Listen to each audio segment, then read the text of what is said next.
Porque você pode transformar as piores situações em grandes vitórias. Ou ficar preso, né, no vitimismo, autopiedade e sair culpando todo mundo, né? E isso eu acho que todo mundo já sabe. Quanto mais depois que você vai alcançando uma idade, né? O sofrimento faz parte da vida, né? O sofrimento ele é inevitável. Isso daí Buda falava, né? Jesus falou, né? Aqui nessa terra você terá muitas aflições. Então, assim, uma coisa é certa: todo mundo que está aqui vai sofrer. Agora, você pode transformar esse sentimento num combustível para você alcançar grandes objetivos. O roteiro do filme Rock, né, que ganhou um Oscar, ele é todo em cima disso, de como a vida ela vai bater em você, né? As lutas do Rock, repara só, ele apanha, apanha, apanha, apanha, apanha, até que no final ele vence, entendeu? Então assim, e se você analisar a vida do Sylvester Stallone, foi assim também. A história do filme Rock foi incrível. Depois vocês pesquisem na internet, mas assim, ele tentou vender o filme para vários estúdios e tiveram até alguns que gostaram do roteiro e tal, mas quando ele falava que ele ia protagonizar, né, porque ele tem aquela paralisia facial, né, então ele fala daquele jeito um pouco estranho. Aí os produtores, não, tu tá maluco, você não é ator, era uma pessoa completamente desconhecida, ainda com aquela paralisia. Eles cortaram, ele tentou várias vezes e ninguém quis. Aí até o dia que ele conseguiu alguém que acreditasse no projeto, né? E chegou onde chegou, ganhou até um Oscar. Então, assim, a vida é assim, né? Tem um fato muito interessante que foi em relação ao cachorro dele. Ele ficou numa situação financeira tão difícil que ele vendeu o próprio cachorro no bar. Vendeu por US$ 40. Só que aí ele conseguiu vender o projeto, né? E aí ele ficou voltando naquele bar para tentar reaver o cachorro, né? E porque ele não conhecia a pessoa que ele tinha vendido, né? E acabou que ele recomprou o cachorro por US$ 15.000, entendeu? E esse cachorro, que é, se eu não me engano é Brutus, né, o nome no filme, que provavelmente deve ser até o nome do real do cachorro, aparece no filme Rock. Ele fez questão de botar o cachorro dele. Então tudo na vida é assim. Você vai apanhar muito, mas o importante é você ter garra e ter resiliência para conseguir superar os obstáculos. Ninguém vai bater tanto em você tão forte como a própria vida. Agora, não é o fato de você bater forte, é o fato de você aguentar cair várias vezes e se levantar. Então, assim, tudo isso demonstra a importância, primeiro, de você saber, ter consciência que o sofrimento é inevitável, né? Na vida, o sofrimento é inevitável. Só que você pode responder de várias maneiras, ou de uma maneira negativa ou de uma maneira positiva, que você vá produzir algo que te traga felicidade, ou um aprendizado, ou uma criação. No meu caso, porque sempre eu trabalhei ligado à arte, inclusive eu vou contar algumas histórias aqui de momentos que eu tive tremendas aflições, mas que eu consegui converter para uma coisa boa. Eu escutei uma frase que eu gostei muito, que é assim: se você quiser se sentir melhor, culpe os outros, ou a vida, ou a sorte, né, o destino. Agora, se você quiser melhorar, culpe a si mesmo. Porque qualquer sofrimento na vida é uma grande oportunidade de você fazer uma autorreflexão, ver o que você pode melhorar. É claro que existem sofrimentos que caem no seu colo, né? Que você não teve uma participação muito grande, mas de qualquer maneira, esse sofrimento ele pode ser convertido numa lição, entendeu? Um crescimento espiritual. Porque no meu entendimento, a vida ela tem esse objetivo da gente crescer como ser humano. E durante muito tempo na minha vida, eu fiquei do lado das pessoas que ficam presas no sofrimento, que se vitimizam, que botam a culpa externamente e que não olham para si e não tentam melhorar, né? E no meu caso muito tem ligado à minha criação, ao abandono, né? Ao meu abandono, mas não adianta, cara. O que aconteceu, aconteceu. Cabe a mim fazer um novo futuro, né? Fazer um novo presente e um novo futuro. Quando você reconhece que tem essas duas possibilidades, você fica mais fácil de você mudar, entendeu? E agarrar a oportunidade de usar o sofrimento como algo positivo na vida. Agora, não é fácil. Como tudo relacionado a comportamento, é um dia atrás do outro. Você vai ter recaídas, vão ter momentos... E assim, viver sem sofrimento ninguém vai. Nosso cérebro, ele é como se fosse um computador, né? Ele é um computador, né? Ele analisa os dados e forma a sua visão de mundo. Então, assim, se você tem uma visão de mundo depressiva, se você é uma pessoa negativa, por qualquer que seja o motivo, seus traumas ou qualquer que seja o ambiente que você vive, você tem que, aos poucos, dia após dia, gerenciando esses seus pensamentos e substituindo por pensamentos melhores. No decorrer desse vídeo eu vou falar mais a respeito disso, mas o segredo está nisso, o segredo está na repetição. Você tem que repetir até aprender. O nosso cérebro, ele funciona dessa maneira.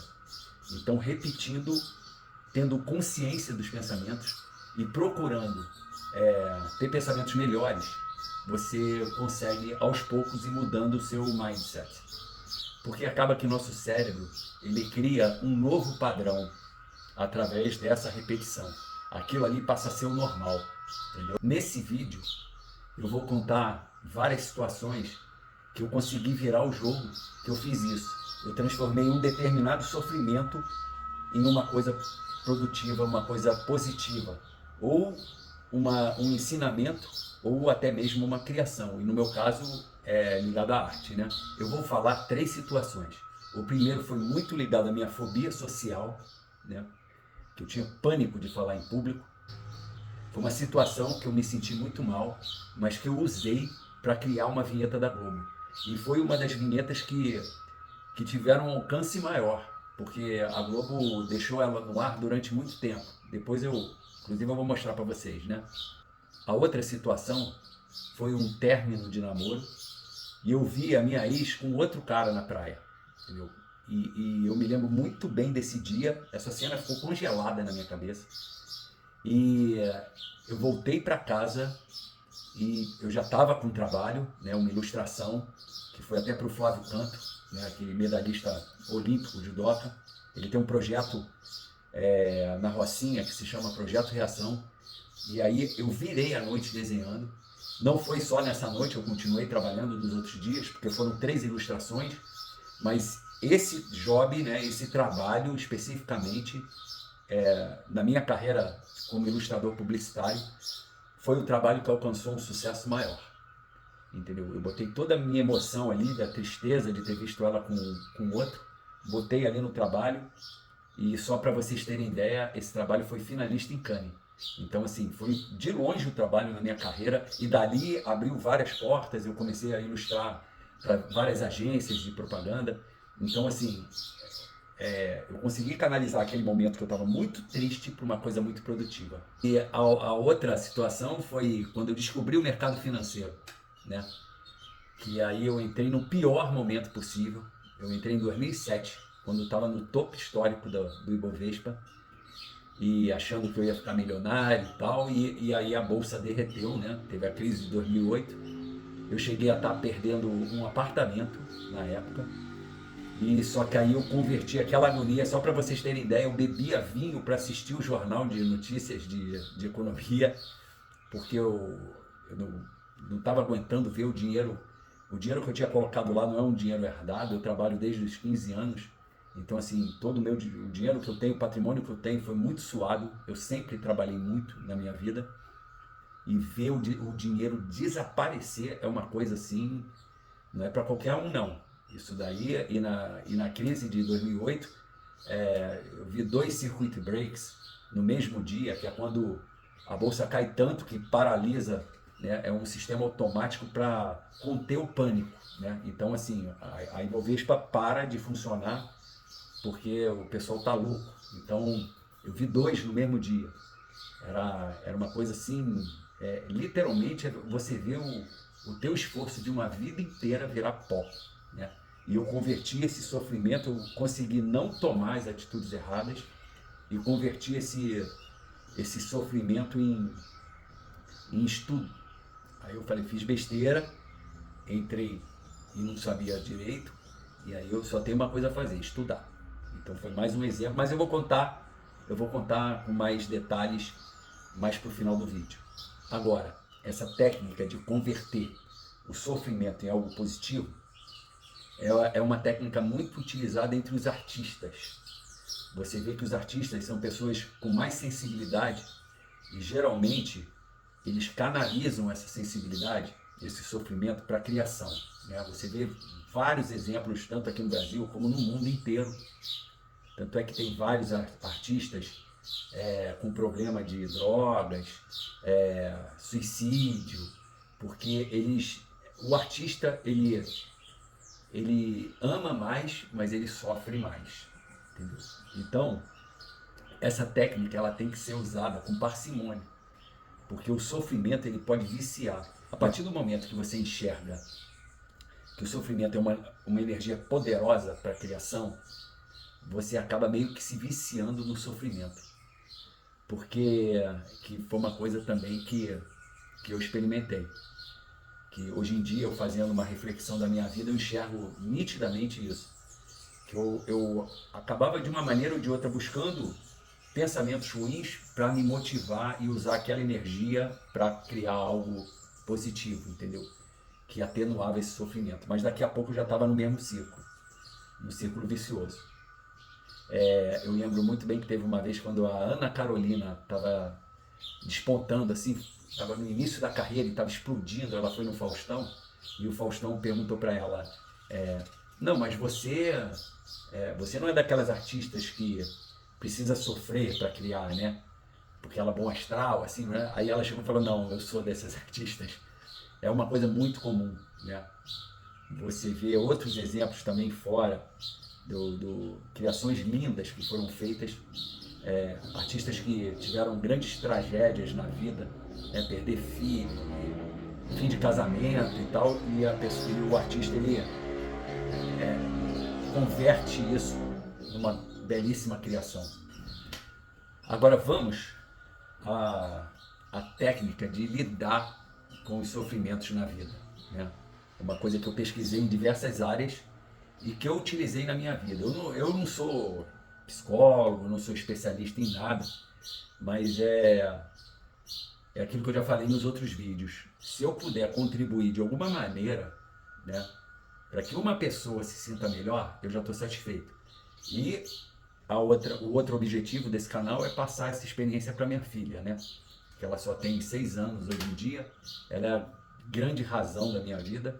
Então, eu espero que um dia ela assista e que isso possa contribuir de alguma maneira para o amadurecimento emocional dela, né? Que ela fique mais preparada para a vida, porque, como Rocky Balboa falou, ninguém vai bater em você mais forte do que a própria vida. E ela também vai ter as questões dela, né? Então vamos lá, qual é essa estratégia para lidar com o sofrimento? A primeira coisa é aceitar a dor, entendeu? Não adianta você ficar lutando contra esse pensamento. O segredo está em substituir, né? É aquela questão de do que muita gente fala do elefante rosa, né? Não pense no elefante rosa, você já está pensando no elefante rosa. Então assim, a nossa cabeça funciona dessa maneira.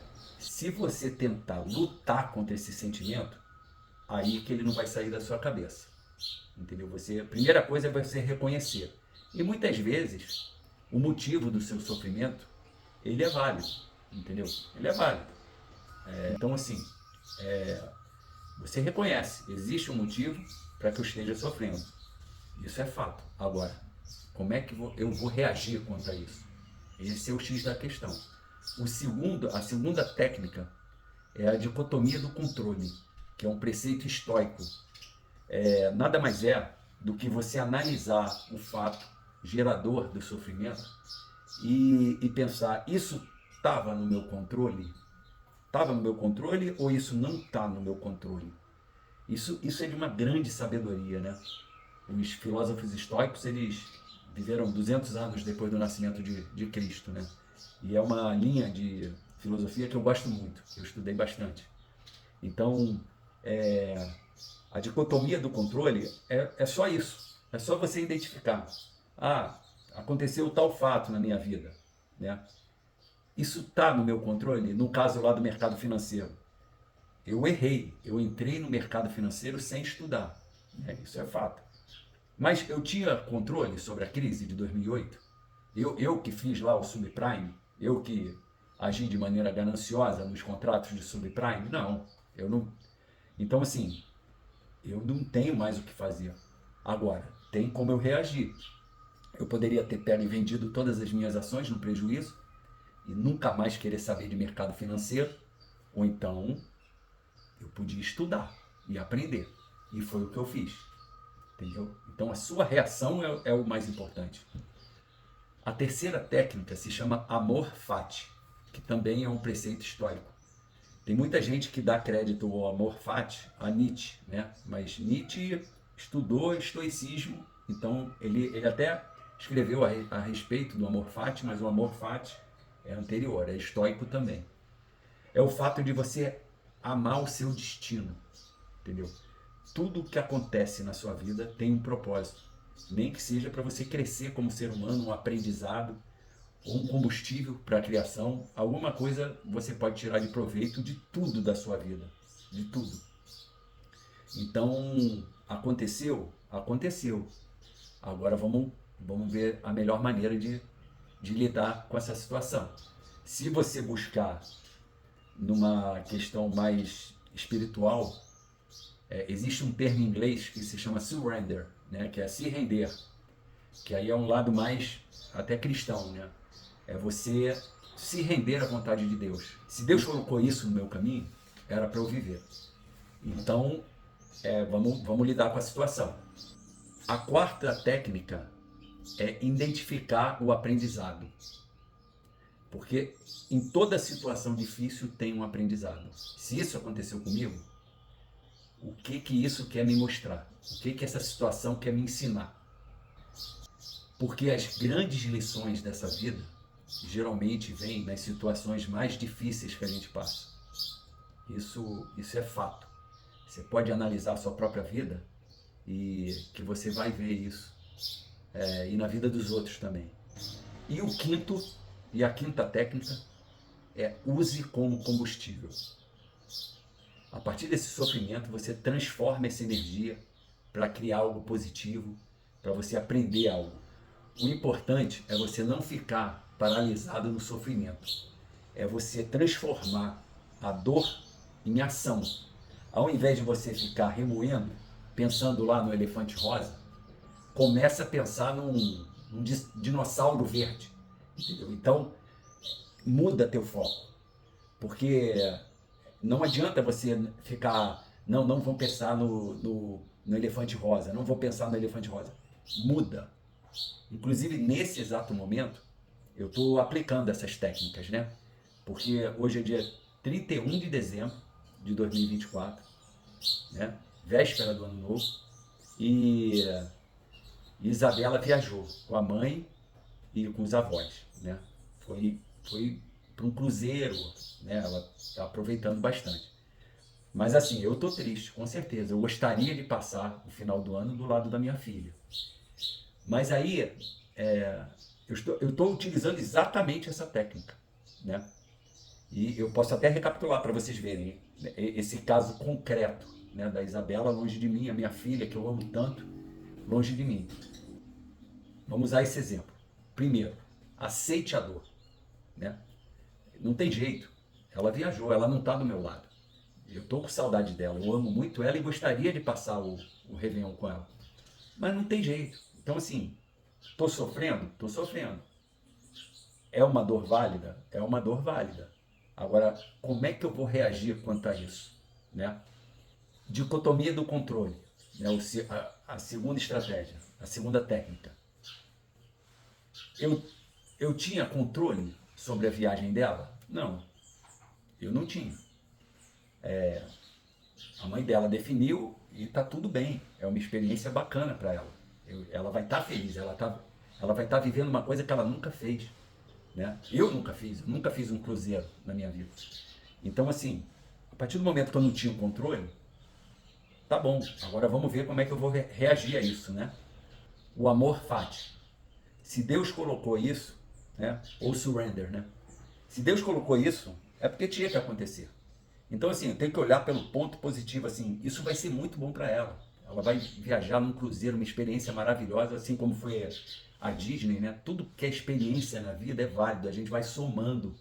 Então, ela tão nova, já tendo essas experiências, isso vai trazer muita bagagem para ela de vida.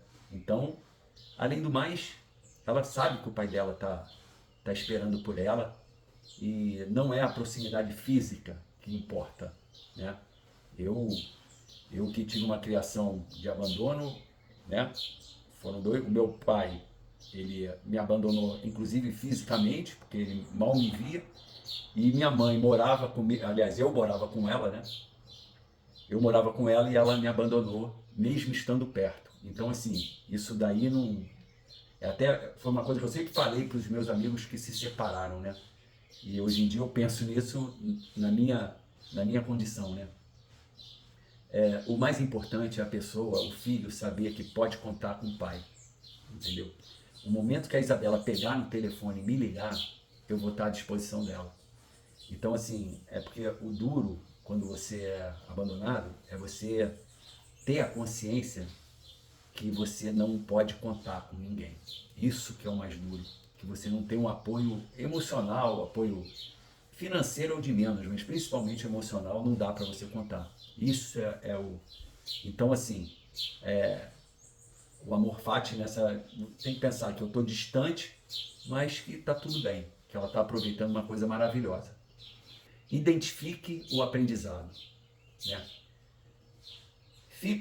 Adiantaria alguma coisa eu ficar pensando na ausência dela? É óbvio que não, né? Eu poderia, se fosse um tempo atrás, eu ia encher a cara, né? Beber, usar as muletas mais tradicionais, né? Encher a cara, ficar doidão e talvez até tomar uma atitude ruim, entendeu? Ou ser reativo, entendeu? Falar coisa errada. Então, assim, eu poderia muito bem seguir esse caminho. E eu não tô. Eu tô tomando um outro caminho completamente diferente, muito mais positivo, tanto para mim quanto para ela, né? E a última etapa, né, desse processo é usar como combustível. E é o que eu estou fazendo, né? Eu comprei 2 cursos de animação com inteligência artificial, que eu já estou estudando inteligência artificial, mas agora eu comprei 2 cursos de animação mesmo.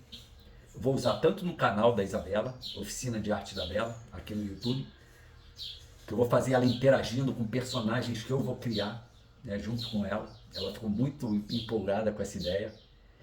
E também nos meus outros projetos do Brothers Recreações, né, que é um outro canal também que eu estou fazendo com o pessoal de recreação. Comprei esses 2 cursos, já estou fazendo os cursos, né? E tive a ideia de gravar esse vídeo para vocês. Então, assim, usei como combustível para criar coisas positivas. Esse está o segredo. Então vamos lá, rapidamente eu vou contar as 3 histórias, né, que aconteceram na minha vida, que eu usei, fiz essa técnica, né? Não tão específica, porque naquela época eu não tinha tanto conhecimento assim dessas estratégias, mas de qualquer maneira eu usei o sofrimento por uma coisa positiva. A primeira foi quando eu tinha o personagem Cambito, né, que eu fazia apoiado pela ONG Viva Rio, e, e aí teve um ano, eu não me lembro bem qual foi o ano, acho que foi 2005 ou 2004, foi por aí.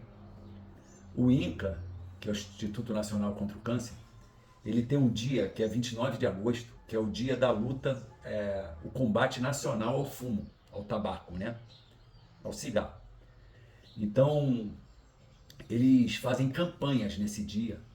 E nesse ano, especificamente, o Cambito foi o garoto propaganda dessa campanha, né?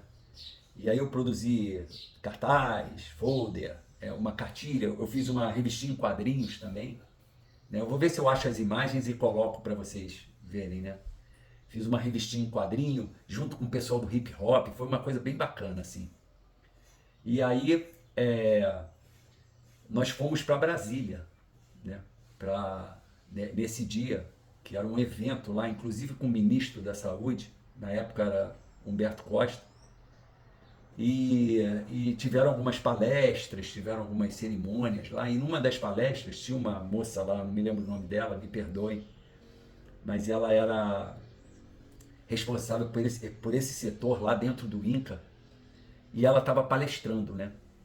E no meio da palestra, ela olhava assim para mim, eu estava relativamente assim na frente, assim, era um auditório grande, lá em Brasília mesmo. E ela olhava para mim e falava assim, ó, depois de mim você que vem falar, hein? Ela falou assim umas 3 vezes. E naquela época, a minha fobia social assim era extremo, era assim, era impensável eu falar em público. Quanto mais numa situação dessa, com um ministro, né? Aquelas coisas, você fica impactado assim, você enaltece demais os outros, né? Os cargos e tal. Então, eu, eu porra, impossível, né? E aí eu, todas as vezes que ela falou, eu falei, não, não, não. Aí ela, não, vem falar aqui, depois de mim. Não, não, não, não. E aí no final, até que ela desistiu, né? E aí ela veio embora e tal. Só que no meio da palestra dela, me deu uma sensação de derrota tão grande, porque aquilo ali poderia representar, pô, um crescimento do personagem Cambito, né? Porque o Cambito tinha um portal infantil, que a gente fez um acordo com um portal educacional, ele tinha até um nome interessante, Mingau Digital. E aí eles forneceram todo o conteúdo educacional, assim, tinha diversas matérias, joguinhos, eu produzia tudo, né? E aí, pô, isso poderia alavancar muito o nosso projeto, né? E eu não tive coragem de ir. Né? Aí me veio uma sensação assim de incapacidade, sabe? De fracasso, né?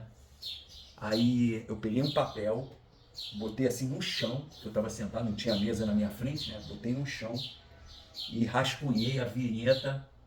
Aí eu rascunhei a vinheta. Eu vou tentar achar, porque eu acho que eu ainda tenho a foto desse croquis, né? Desse rascunho da vinheta. Eu rascunhei a vinheta, que foi uma das vinhetas que a Globo mais passou, entendeu? Que era contra o cigarro. E aí, quando ela terminou a apresentação, ela veio assim, né? Não chateada, mas assim, né? Pô, tu não quis ela falar, não sei o que ela. Ela não falou isso, mas assim, a expressão dela já demonstrava, né? Pô, perdeu essa oportunidade, hein? Como se fosse assim. Aí eu cheguei para ele e falei assim, olha, eu não fui falar, mas durante a sua apresentação eu tive uma ideia de fazer uma vinheta para Globo, porque eu já tinha conseguido botar uma vinheta lá, né? Então assim, eu tive essa ideia de botar essa vinheta e eu vou tentar a aprovação da Globo. Acabou que foi aprovada e foi a vinheta que mais... Então assim, eu usei um momento de muito sofrimento, de muita incapacidade da minha parte para canalizar em algo bom, né? Que é o tema desse vídeo. O outro caso foi o projeto Reação, do Flávio Campos, que é um projeto lá na Rocinha, né? Que esse foi... Depois eu vou até fazer um outro vídeo sobre analisando a minha vida, né? E a vida das outras pessoas, e para ver como nada é por acaso, cara.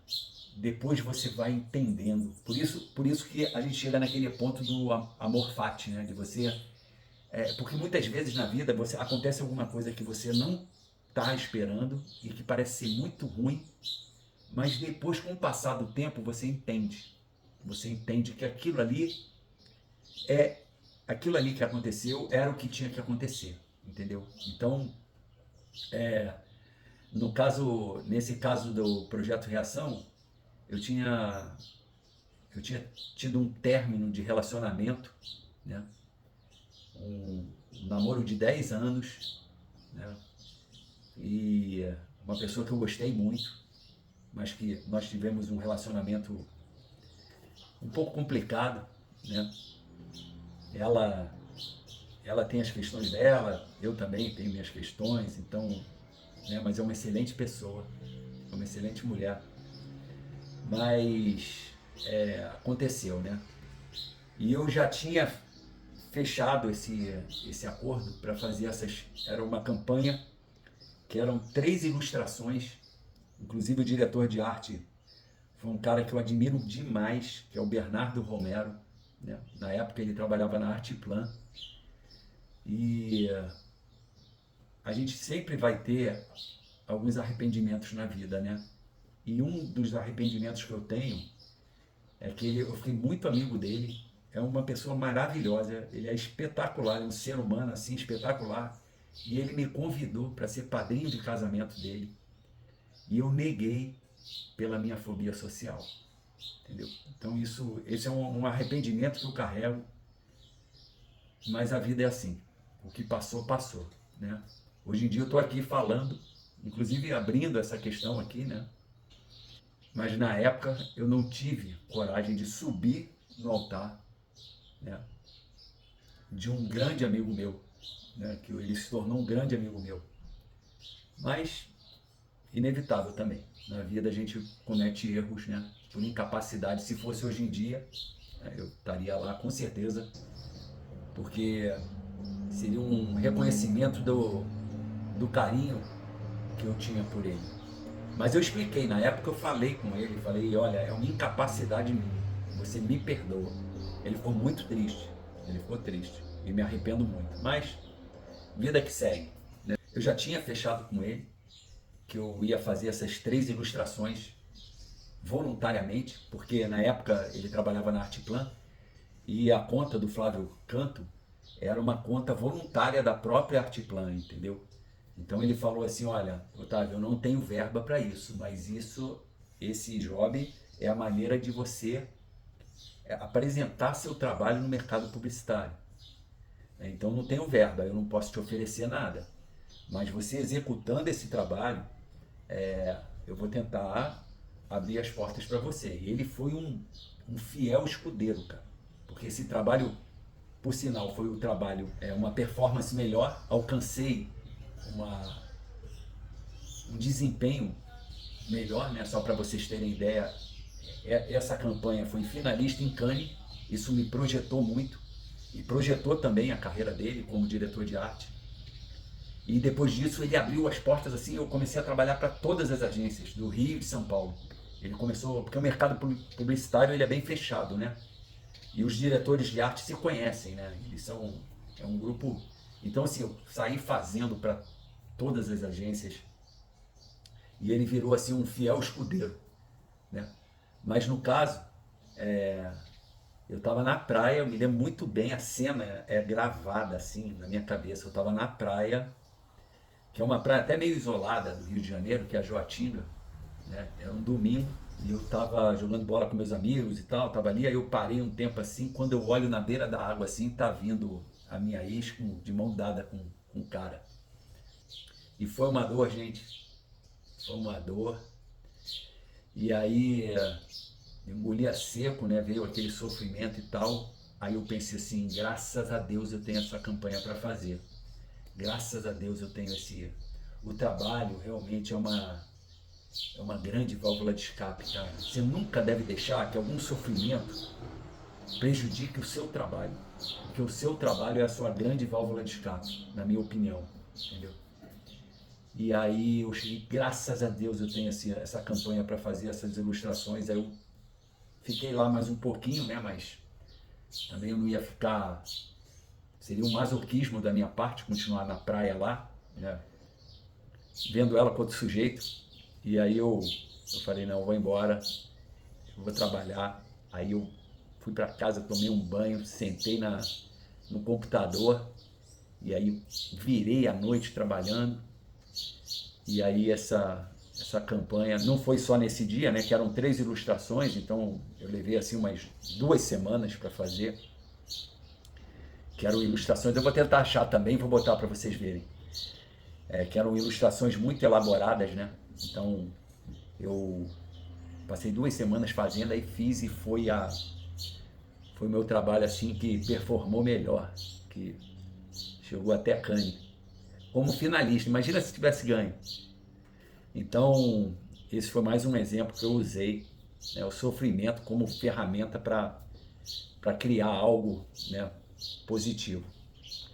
E o último exemplo foi o mercado financeiro, que eu já dei já falei antes, né, um pouquinho, que eu comecei a trabalhar em 2007, eu comecei a trabalhar numa startup e, e a startup, eu era o mais velho da startup, né, era só garotada e eu sentava do lado de um canadense, Peter, ele ficou muito meu amigo. E ele que foi o cara que me indicou o livro Pai Rico, Pai Pobre, né? Ele que eu aconselho quem não leu, né? É um livro muito legal. Ele que começou a me dar os primeiros fundamentos assim de educação financeira e de mercado financeiro. Ele também me apresentou Warren Buffett, né? Que é um gênio do mercado financeiro, além de ser uma excelente pessoa, filantropo, é um cara simples. Eu não costumo ter muitos ídolos não, porque eu acho que todas as pessoas são falhas, né? Meu ídolo maior se chama Jesus Cristo. Agora, existem pessoas assim que são realmente especiais, e se vocês puderem, tem muita coisa sobre Warren Buffett na internet, né? E assim, até questões da vida dele, ele é um cara que estuda muito. Provavelmente eu vou fazer um vídeo sobre ele, porque eu aconselho, porque os nossos ídolos dizem muito sobre nós. Então, assim, esse sujeito vale a pena ter como mentor, ter como ídolo. E aí, eu lá na startup e tal, e o Peter sentava do meu lado e ele ficava sempre com o monitor aberto e o gráfico das ações que ele acompanhava do Ibovespa, né? E aí eu comecei como outros também, né? Mas ele era e estava no auge, né? Estava em 2007, quando a descoberta do pré-sal pela Petrobras, Petrobras estava batendo recorde atrás de recorde. Eu me lembro muito bem do valor dela, ela estava R$ 53. Nunca mais ela chegou nesse valor. Se bem que já pagou tanto dividendo de lá para cá que já... Mas estava tudo no topo histórico, né? Ike Batista fazendo um monte de IPO, né? Assim, o Brasil na capa da revista como um foguete decolando, o Cristo, né? O Cristo como um foguete decolando, o Brasil era a bola da vez, ia ser uma potência, né? Depois eu vou fazer um vídeo mais específico sobre isso, sobre mercado financeiro, que também eu tenho uma vivência assim. Mas aí eu costumo brincar, né, que eu entrei no mercado, aí alguém pegou o telefone e ligou lá para o senhor mercado, que é como Warren Buffett chama o mercado em si, que é maníaco depressivo, né? Ou ele está eufórico, ou ele está achando que o mundo vai acabar. E aí ligaram para ele e falaram assim, olha, o seu Otávio entrou no mercado, pode acabar o mundo. E aí começou o mundo a derreter. Eu não sabia que eu tinha tanto poder assim para destruir o mercado financeiro global, mas foi só eu entrar que a coisa começou a derreter. E aí eu tinha um dinheiro, na verdade, eu tinha entrado no mercado financeiro com um objetivo altruísta, porque eu já fazia muitos trabalhos no Santa Marta, né, que é uma favela no Rio de Janeiro, em Botafogo. Eu tenho queridos amigos lá, e na época eu já estava me envolvendo com o pessoal do samba, que é um pessoal muito bacana, né? Que é também o pessoal da escola de samba São Clemente. E na época eu tinha a ideia de montar junto com eles um negócio. Tinha um galpão muito perto da entrada da favela, que ele estava abandonado, ele servia como estacionamento, assim. O cara que tomava conta do galpão utilizava o próprio galpão para estacionar uns carros ali e cobrar um dinheiro. E aí eu vi a oportunidade de comprar aquele galpão. Na época eu conseguiria comprar ele por uns 300 mil. E aí eu ia fazer tipo uma casa de espetáculos, né, que o nome seria Santa Marta e que seria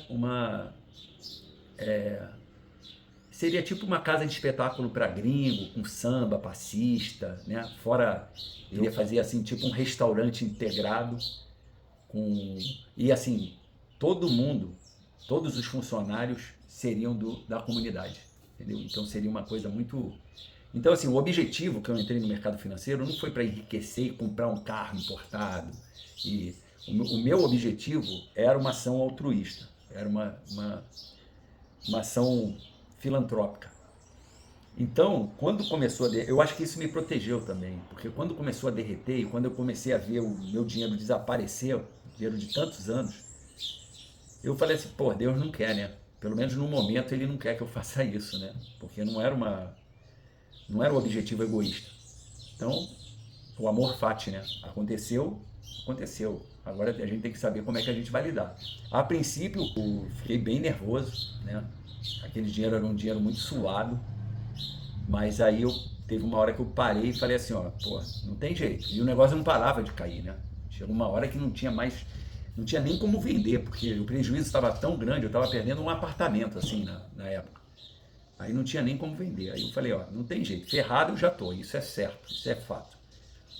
É aquilo que eu comentei, eu tinha duas opções, ou eu vendia no prejuízo e nunca mais ia querer saber de mercado financeiro, ou então, meu amigo, estuda.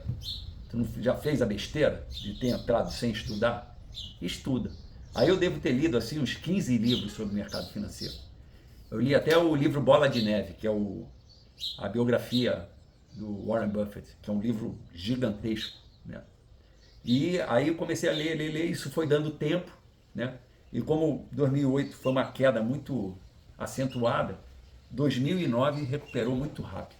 Então, mais uma vez, uma situação de muito sofrimento que eu consegui converter para algo bom, né? E estou no mercado até hoje, né? Tenho minhas ações, hoje em dia minhas ações eu não considero nem minhas mais, é um patrimônio para a Isabela. Eu vou fazer um vídeo mais a respeito de ações, inclusive para a Isabela também, para ele entender o mecanismo e entender como funciona, né? Para que um dia, quando eu morrer, essa carteira de ações ela não pegue e venda tudo, porque diferente de qualquer aposentadoria, uma carteira de ações que te dê dividendos, você passa para o seu filho e ele vai receber o resto da vida os dividendos. E se ele mantiver, né, se ele tiver a capacidade de entender e mantiver essa carteira de ações, seu filho vai passar para o seu neto. E assim vai. Entendeu? Mas isso é outro vídeo.